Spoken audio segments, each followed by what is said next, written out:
Well, welcome all you wiretappers out there. It's a special program that we've got for you here today.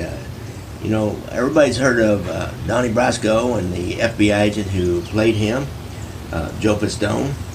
And I was able to get hold of Joe Pistone the other day and talk to him.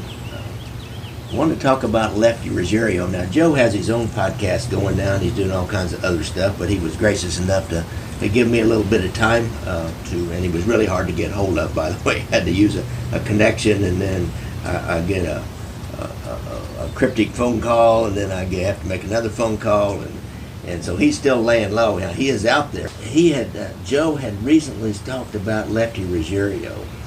Joe's got his own podcast going, or he's a part-time guest for one series from Jam Street Media. It's called Deep Cover, The Real Donnie Brosko, and I listened to a couple of episodes of it, and it's pretty good. Joe's a good storyteller, and so I recommend you try that podcast. Lefty Two Guns Ruggerio, he was a character played by Al Pacino in the movie Donnie Brosko, and so I was talking to Joe about it, and Joe made this following comment.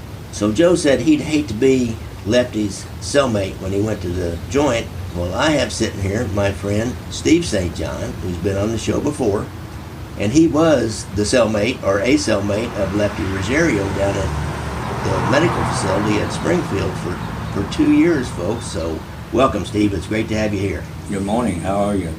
So I kind of got onto this podcast, Steve, because you heard Joe say that same sentence in another place, didn't you? Yes, I did. What did you think when you heard Joe Pistone say he'd hate to be his cellmate? I just started laughing out loud. Nobody was in the room but me, and I just couldn't contain myself. I thought, if you only knew. So, you were at Springfield. Now, that's a medical facility. Did Lefty have medical problems? Yes, he had cancer. Oh, really? Okay. It seemed like he died shortly after he got out of the penitentiary. About a year. I talked to him on the phone for a few months, and then one day I called, and his wife, Louise, told me that he passed away. So you maintained a connection with him after you both got out of the joint. So interesting. Lefty, tell me, what was your first meeting with Lefty? What was your perception of him? Did you know his kind of infamy, shall we say? Yeah, I mean, I knew who he was, and there was a certain table that everybody sat at if you knew somebody, and this and that, and he was always there because he would come off the floor where he was at, and we'd be able to meet down in the rec room, and just sit around and shoot the bull, maybe play cards and whatnot. The other old timers, Fat Tony and was that Fat Tony Salerno? Yes. Yeah. Who else was sitting there? And Tony Duck Scarillo was there. Paul Hankish, he was a mobster out of West Virginia. He was a Jewish mobster, and just a lot of different people that were there, because if you were sick in another place, Leavenworth, anywhere back east, they either sent you to Rochester or Springfield. If they were mad at you, you went to Springfield. If they weren't that mad at you, you went to Rochester, because they had the Mayo Clinic there. So most of the gangsters that were the government was still mad at ended up at Springfield. Oh, well. That's where John Gotti was at. We see where you stood with St. John. That ain't no kidding. They were mad at you, weren't they? Oh, real mad. Now, folks, you'll hear some noise in the background. We're doing our COVID virus podcast out here on my front porch. We're going to be on YouTube also. But Steve, I kind of have some memory of how they got mad at you. What was the deal on that? Was that when that agent tried to debrief you up there in South Dakota, or was that? No, that was after they shipped me again that time. So I've been on diesel therapy quite a bit. Yeah, diesel therapy, folks, that's when they put you on a diesel bus, and run you from one prison. You get all settled in, then they send you another prison. Now part of Steve's problem was he would never talk about anybody, and to this day he won't. I try to ask him about things that are a little more current, and he just looks at me like, I ain't talking. What do you think? I'm nuts? I'm not talking about that stuff. He's happy to talk about the good old days, and a lot of these people are all dead.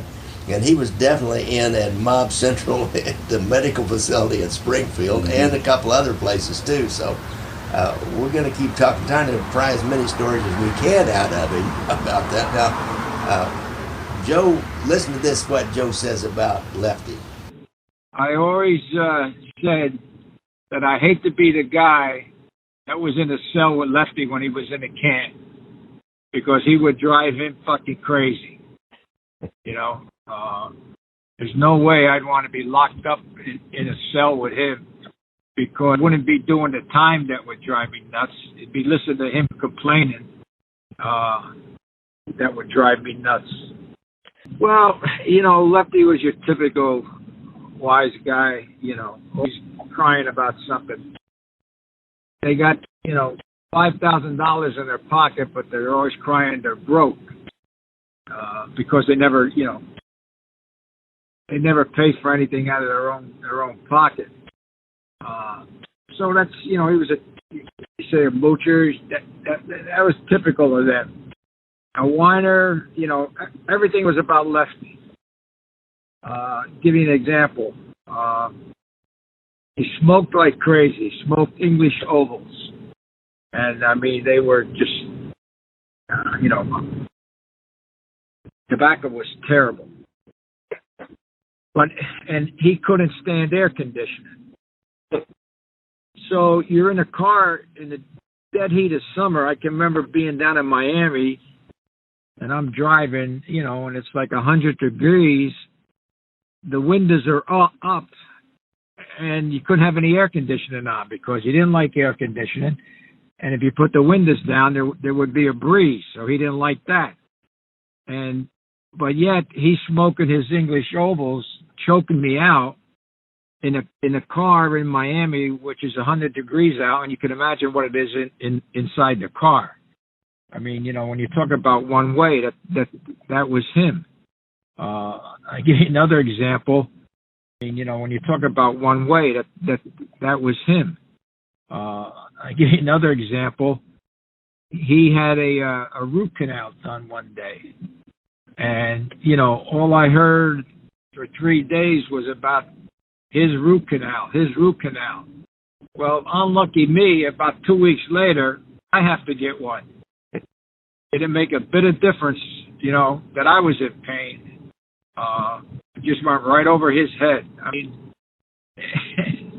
you talk about one-way street. Well, it was all one way. It was, you know, his one way going.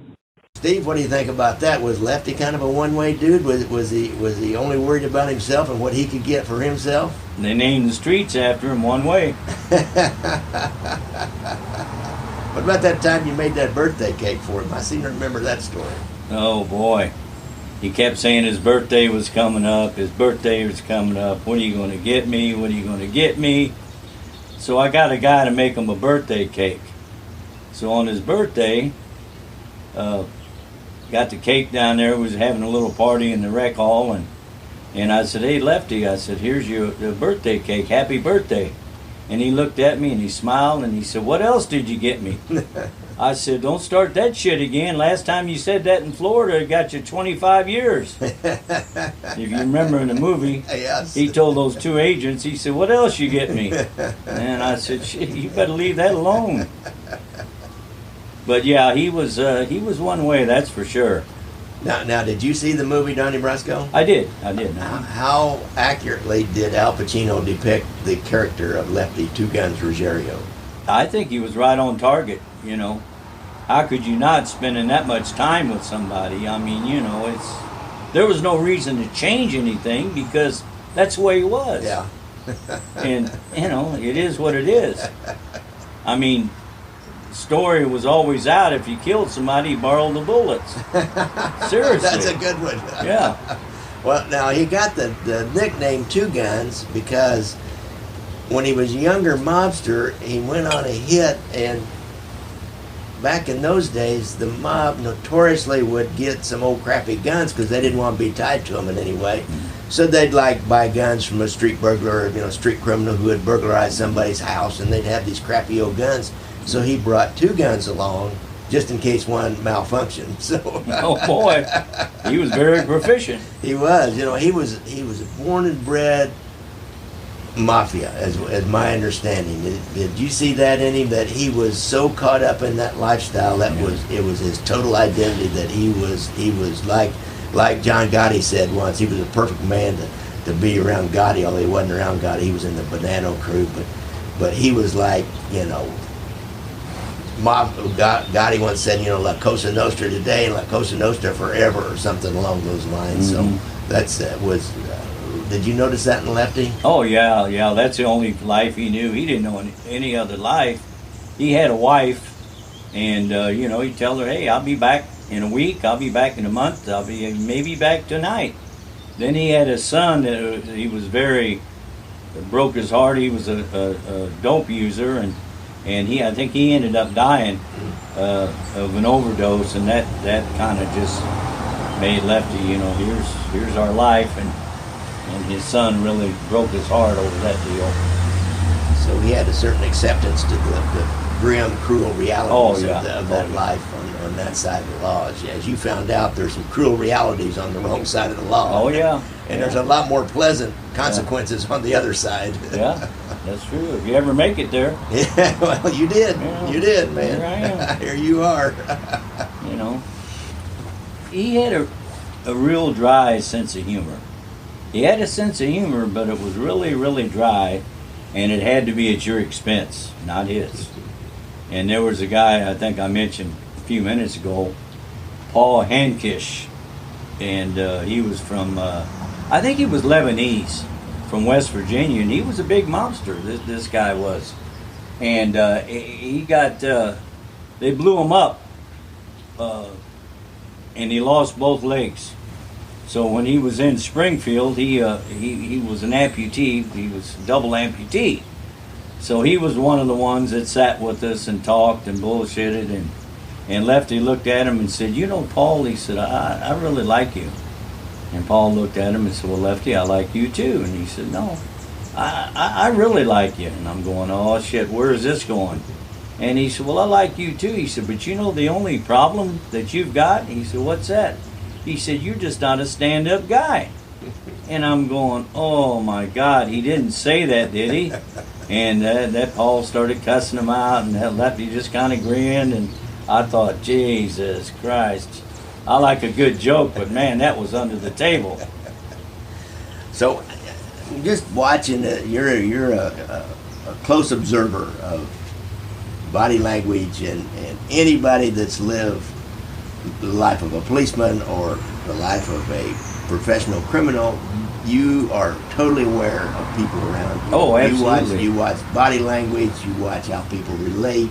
Sure. Looking for those tells, those little hidden things. Are they hiding anything? What's really going on here? And so when you watch Lefty with like these other older, higher-ranking mobsters, like Fat Tony Salerno was a boss, I can't remember about Tony Ducks all of a sudden. He was a higher-ranking guy than Lefty. Lefty was a career soldier. Sure. He never wanted to be a capo. Would that be a boss of any kind? Yeah, he just wanted to be told what to do and go gamble. He didn't want any big responsibility. He was a gambling degenerate. So how did he relate to these other guys? Could you see that hierarchy? Could you watch him be subservient? Tony Ducks wouldn't talk to him. Rightfully so, because his deal brought everybody down, and Fat Tony he'd be sitting down there with us, but he'd be kind of be in and out of the conversation, and who knows, he may not even know who Lefty was at that point. He was almost 90, had chomping on his cigar, and just as long as he had a banana, he loved bananas. As long as he had his bananas, sit there, eat a banana, and look at kind of Lefty. I think he pretty much knew who he was, but he never did smile at him. Yeah, interesting. Because you're right. They killed his boss, Sonny Black, Napolitano, because he was responsible for bringing this Donnie Brosko in and bringing him in closer and offering that contract to kill. Oh God, it was Bruno. Delicato, I think was his last name, was son of one of the three capos that were killed a year or so before in that kind of purge of the Bonanno family.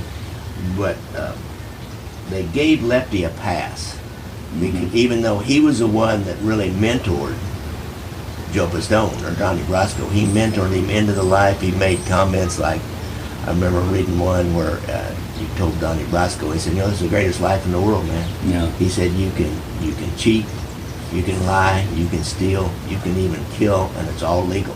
See, that's what kind of a monster Lefty Ruggerio was. And it was like this whole other culture in which if you were part of that, normal societal restraints had no... He only went by those rules. Right, a good way to put it. Those are the only rules he knew. So, how about gambling? How did he gamble in prison? He probably gambled on everything. Well, cigarettes or whatever he could get of currency. I think he was like broke, it just... He used to try to get people to bring him donuts and this and that.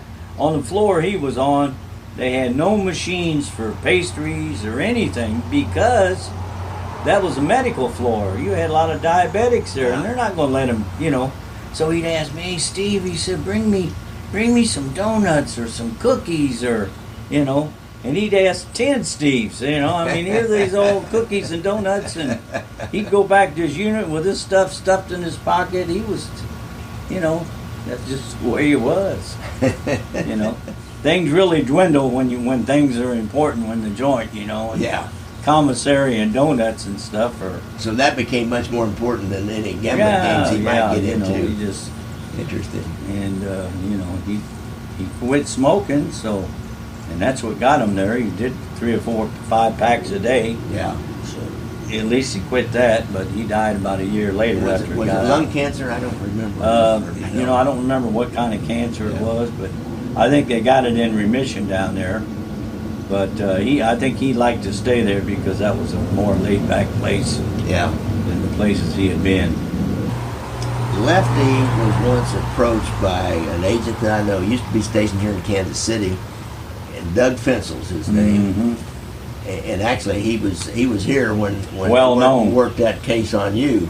He didn't really remember it. He said, I remember helping serve the search warrant. And I said, well, dude, you guys missed a bunch of cash. He tells me, he laughs. He said, yeah, we probably did. So they served a search warrant on my friend here, and he had a cash hoard stuffed away somewhere in some secret compartment that the FBI missed, and, as well as a couple of my guys went in there too. But so Doug has been assigned to the New York office, to the Bonanno crew, and he was assigned Lefty. Now, he doesn't have much to say about Lefty. I got this little clip out of him here about Lefty. Listen to this, folks. I'm going to start on Lefty. Yeah, go ahead. It's interesting. I would talk to a lot of the Bonanno guys, and we knew that Lefty was a kind of a hothead, so I was reluctant to talk to him for a while because I knew that was going to be a problem. So finally I decided to go to a social club and talk to him, and he was in there by himself. I waited outside till I could see nobody else is in there, and I went in, and I introduced myself to him, and he'd heard my name before, so he knew who I was, and he went ballistic. And I mean, when I say ballistic, he was crazy, almost foaming at the mouth, calling me names. What are you doing in here? I don't want anybody to see you with me. Get out of here. I don't want to talk to you. And the whole time I'm trying to calm him down, saying, Lefty, wait a minute, Lefty, I just want to talk to you. And he just left, he got angry, left the social club and walked down the street, and he left me standing there all by myself. I waited a couple of minutes. He never came back, and I just decided, well, he's not coming back. I'm leaving. So, Steve, what do you think about that? Did Lefty have a heck of a temper? Would he just like lose it? Oh, absolutely, yeah. He could, yeah. He, especially when you talk about something like that, he's not ever going to change. Even, no matter what, that was his life, and don't try to make no deal with him. He don't want it, and that's just the way he was. He's a little bit like you. He would take a little extra time rather than talk. He might even die before he'd talk. I'm not sure. Lefty might die before he would talk. Well, sometimes that's your alternative, you know. My saying always was, if those people, whichever, they was trying to get me to talk on, if those people did something, go get them. I'm not an agent. I don't have any license to go arrest somebody. You go arrest them. But one last thing, we talked a lot about Joe Pistone. I told you about his podcast he's got coming up, Deep Cover, so look for that. Now, here's a little clip of Doug Fencl, who you heard from before, my friend who actually lives here, retired here in Kansas City, telling about the day that they went to Sonny Black, Napolitano, and told him that Donnie Brosko was really Joe Pistone and he really was an FBI agent, so they need to back off because they were thinking he was an informant at first. That's always your problem when you get around the mob, whether you're just following them, watching them, or whether you're actually working undercover doing deals with people, is they don't know you're a cop. They think you're maybe a member of another crew or some criminal that's trying to set them up on something, and that's how you can get hurt. They needed to convince Sonny Black that Donnie Brosko was actually an FBI agent. So they go in, and here's a clip from that. But what's interesting about that is Sonny Black knew that he was in trouble. As soon as they uttered those words, he didn't know it for sure, but as soon as Doug uttered those words, he's really an agent, he knew he was in trouble. So it's really interesting to listen to Sonny Black's reaction, which we will say is actually a lack of reaction. That dude was cool. So listen to this, folks. Joe was going to have to come out from undercover, and I think that what precipitated that was he had gotten the contract to kill Bruno Indelicato, who was the son of Sonny Red. And I think he was supposed to be at that meeting where the three captains were killed, but he didn't go. So Joe got the contract, and they decided it was time that he should probably come out. It was getting too dangerous for him. So they wanted to try to roll somebody, and Joe thought the best candidate would be Sonny Black, who he thought was, pretty reasonable guy. So they were trying to figure out who they wanted to go talk to him, and they decided on me because Sonny Black had told Joe before that I had talked to him on several occasions. And he said for an FBI agent, he's a pretty stand-up guy. So they decided I'd be the guy. We had a conference before we did it, and at that conference we took pictures. It was me and Joe. It was the case agent down in Florida. Joe was also down in Florida and had cases down there. And then I think it was the case agent in New York maybe, but there was three of us. And they wanted to get him alone. And, of course, he always had his people under him. He was the captain, so he had people always with him. And so we would go out early in the morning and sit in the car. It was summer and hot. And would sit in the car, and the surveillance team would be on Sonny's apartment, and there was always people around. So we were there for about 3 days before, in the morning, they determined that nobody was there except Sonny. So then we went, and I banged on the door at the bottom of the steps, and he said, "Who is it?" And I told him it was me, and he very cordially says, "Come on up." So myself and the two other agents went up, and he said, "Have a seat." And we sat at his, so like a little living room table. So we all sat there, and he didn't seem anxious or nervous or anything. He just, "What do you guys want?" And I said, "Do you know Donnie Brosko?" And I can't remember if he acknowledged he knew him or not. He was a tough guy, and he knew how to play the game. And I said, "Well, Donnie Brosko is really Joe Pistone. He's an FBI agent." And he was like it was nothing. I mean, he laughed. "Oh, okay." Just like I said anything. I thought he was going to jump up and down, fall on the floor, but he just took it like I was telling him today's Sunday. And we got done, And if I recall, I didn't have to show him the picture because he didn't say anything that I don't know who he is or anything like that. So I thought that he probably acknowledged the fact tacitly that, you know, he knew who he was. And so we were leaving, and I gave him my card, and I said, Sonny, I said, you know better than anybody what this is going to mean. And he didn't say anything, and I gave him the card, and the two agents before me walked down the steps, and I was leaving the door, and he goes, Doug.